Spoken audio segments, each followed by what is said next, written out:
মন চেতন কি অচেতন এই প্রশ্ন করতে গিয়ে বা এই প্রশ্নের উত্তর দিতে গেলে প্রাথমিকভাবে যে উত্তরটা উঠে আসে সেটা হলো মন একটি জড় বস্তু। আচ্ছা, মনকে কি আমরা সত্যি বস্তু বলবো, নাকি মনকে বলবো একটা জড় কনসেপ্ট বা ম্যাটেরিয়াল কনসেপ্ট বললেই বোধহয় ভালো হবে, তাই না? আচ্ছা, এই মন মন বলতে আমরা কি বুঝি? মন বলতে আমরা বুঝি কিছু চিন্তা সমষ্টি, অর্থাৎ নো থট নো মাইন্ড, চিন্তা নেই মন নেই। অথচ দেখুন, এই মন নিয়েই আমাদের কত রকম সমস্যা।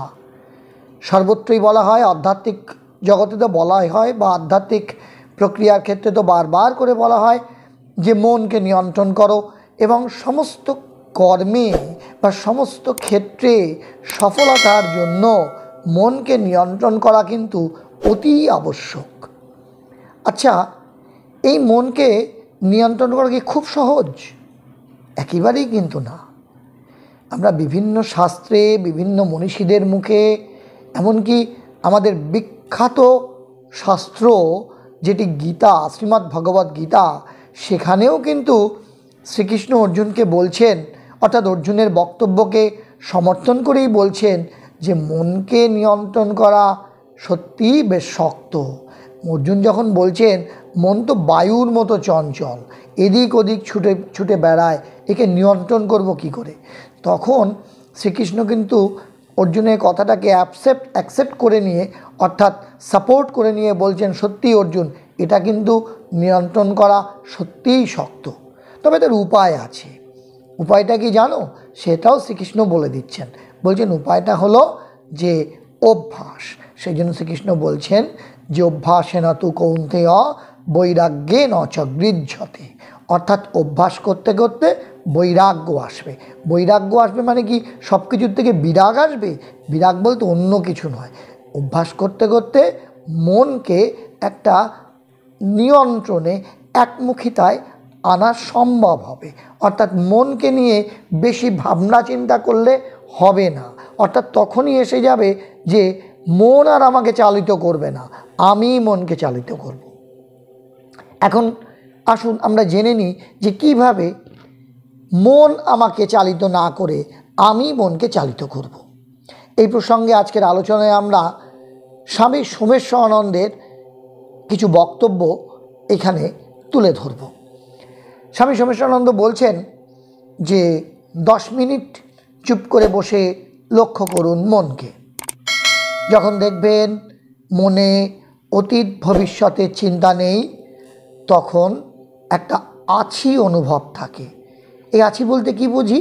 এই আছি বলতে আমরা বুঝি আমরা আছি, অর্থাৎ আমিত্ববোধ, আমরা একটা স্থিতি, আমরা একটা অস্তিত্ব, এইটা কিন্তু আমরা বুঝতে পারি। এবার স্বামী সোমেশ্বরানন্দ বলছেন যে এই যে আছি বোধ, এটা সৎ অস্তিত্বের ভাব, কিংবা আমি শুধুই দেখছি, এটা চিত বা চেতনার ভাব। আর এইভাবে বসে থাকতে যে ভালো লাগে সেটা আনন্দের ভাব। তাহলে দেখুন, স্বামী সোমেশ্বরানন্দের বক্তব্য অনুসারে 3টে পার্ট। একটা কি? বসে থাকতে থাকতে আমি আছি অনুভব, অর্থাৎ আমার অস্তিত্ব, আমার এন্টিটি। তারপরেই বলছে যে আমি দেখছি মানে কি? কেউ একজন দেখছে, মানে আমার চেতনা দেখছে। তারপরে কি? এই যে আমার বসে থাকতে ভালো লাগছে, এইটা হচ্ছে আমার একটা আনন্দের ভাব। তাহলে এই যে আমার অস্তিত্বের ভাব, আমি আছি, এটা হলো সৎ। এই যে আমার দেখছি, আমার চেতনার ভাব, এটা হলো চিত। আর এই যে আমার আনন্দ হচ্ছে, অর্থাৎ বসে থাকতে, ধ্যান করতে, বা চুপ করে বসে বসে মনের সামনে যে চিত্রপট ভেসে উঠছে সেগুলোকে দেখতে যে আমার আনন্দ হচ্ছে, ভালো লাগছে, সেটা হলো আনন্দের ভাব, অর্থাৎ সচ্চিত আনন্দ। এখন খেয়াল করে দেখুন যে কোন ভাবটা আপনার মনে আসছে। স্বামী সোমেশ্বরানন্দ বলছেন যে প্রথম দিকে একটু বুঝতে অসুবিধা হবে, কিন্তু নিয়মিত অভ্যাস করে গেলে সহজ হয়ে আসবে। আপনি তখন চুপচাপ বসে মনের সৎ অংশে নিজেকে স্থির রাখতে পারবেন। শুধুই অস্তিত্ববান এই অনুভবে মন শান্ত করে বসে থাকতে পারবেন, কিংবা চিত অংশকে অনুভবে রেখে স্থির থেকে যেতে পারবেন। শুধুই দেখছি এই অনুভবে থাকতে পারবেন, অথবা এই শান্ত অবস্থাকে আনন্দরূপে দেখতে পারবেন। তাহলে দেখুন, স্বামী সোমেশ্বরানন্দ বলছেন যে আপনি এই যেই মুহূর্তে 10 মিনিট চুপ করে বসবেন, এই 10 মিনিটের মধ্যে ধীরে ধীরে আপনার মধ্যে এই 3টে ভাবই কিন্তু উঠে আসবে। প্রথমত আপনার সদ্ভাব, স্থিতিভাব, তারপরে আপনার চিৎভাব, চেতনাভাব, আমি দেখছি এই ভাব, তারপরে আপনার আনন্দভাব, একটা আনন্দরূপ একটা অবস্থা আপনার তৈরি হবে। স্বামী সোমেশ্বরানন্দ বলছেন যে এই অভ্যাস, সচ্চিত আনন্দকে কিছুটা অনুভব করা, প্রথম দিকে অন্তর্মুখী হয়ে অভ্যাস করা সহজ, পরে এতে দক্ষ হয়ে উঠলে আপনি বহির্মুখী মন দিয়েও অনুভব করতে পারবেন। অর্থাৎ প্রাথমিকভাবে আমাদের অন্তর্মুখীনতার মাধ্যমে এই সচ্চিত আনন্দকে অনুভব করতে হবে। ধীরে ধীরে আমরা এই ব্যাপারে অভ্যস্ত হয়ে গেলে আমাদের বহির্মুখী মন নিয়েও, অর্থাৎ আমাদের মন যখন বিভিন্ন জায়গায় আটকে থাকবে, বাজারে ঘাটে, সিনেমায়, অথবা বিভিন্ন গল্প গুজবে, তখনও কিন্তু ভেতরে একটা ওই সচ্চিদানন্দ ভাব যেন অবস্থান করবে। স্বামী সোমেশ্বরানন্দ আবার বলছেন যে আর একটা অভ্যাস করতে পারেন। চুপ করে 5 মিনিট চোখ বন্ধ করে বসে থেকে মনকে অনুভব করার চেষ্টা করুন। চোখ বন্ধ অবস্থায় আপনি কপালে অন্ধকার দেখেন, এই অন্ধকারকে দেখতে থাকুন। দেখার সময় যে দেখছি অনুভব হচ্ছে, সেটা আসছে কিন্তু ওই চিত থেকে, অর্থাৎ চিত থেকে মানে ওই চেতনা থেকে। আমরা একটু আগে যেটা আলোচনা করছিলাম যে সচ্চিত আনন্দ, অর্থাৎ ওই চিত অংশ থেকে আমরা দেখছি, এই অবস্থা থেকে এই দেখার ব্যাপারটা, চেতনার ব্যাপারটা আসছে। একটু অভ্যাস করলে এই ব্যাপারটি পাওয়া যাবে। আসল কথা হলো যে নিজের ফোকাস পরিবর্তন করা। কোনো মুহূর্তে আপনার ফোকাস কোথায়, আপনার মন কোন বিষয়ে, আপনি কোথায় আছেন, এটাই দেখার। এটা যত ধরতে পারবেন, বুঝতে পারবেন, আপনার মন ততই অন্তর্মুখী হবে।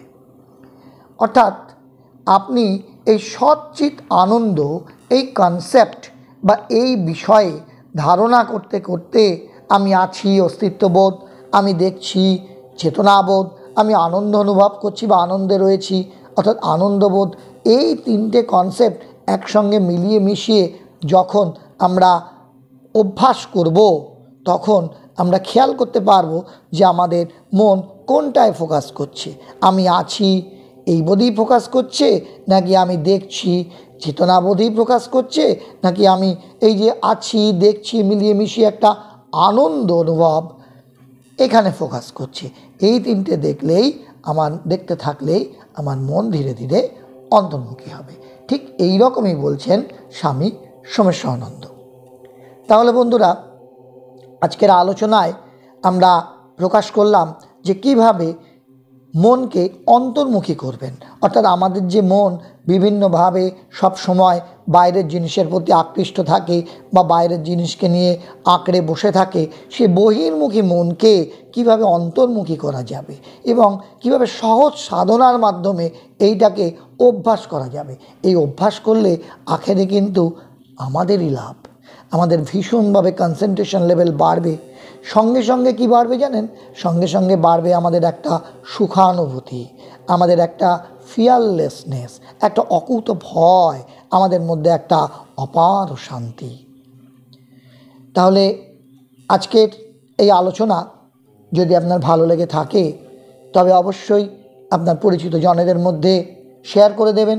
আর ভালো লাগলে আপনার সুচিন্তিত মতামত কমেন্ট বক্সে লিখে জানান ও একটা লাইক দিন। সঙ্গে আমাদের এই চ্যানেলটিকে সাবস্ক্রাইব করে আমাদের পাশে থাকুন। সকলে খুব ভালো থাকুন, সুস্থ থাকুন, আনন্দে থাকুন। আজকে এই পর্যন্ত, আবার দেখা হচ্ছে আগামী পর্বে। কেমন?